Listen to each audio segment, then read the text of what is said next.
Hello বাবা, আমি এই লোকটার সাথে একটুও থাকতে পারবো না, তুমি আমাকে এক্ষুনি এসে নিয়ে যাও। কি হয়েছে তোর?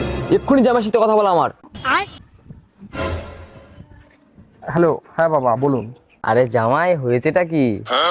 আরে বাবা, আপনার মেয়ে সোনার চেন চাইছে, আর আপনি জানেন তো এখন সোনার কত দাম, আমি দিতে পারবো না।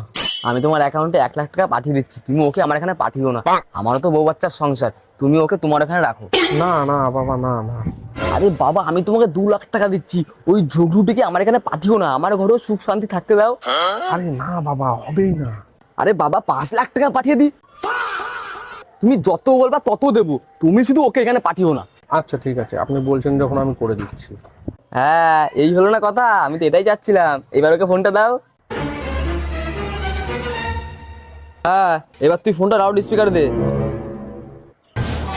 জামাই, আমার মেয়ের যদি একটাও ইচ্ছে পূরণ না হয় না, আমি ওইখানে গিয়ে তোমার হাত পা ভেঙে দেবো।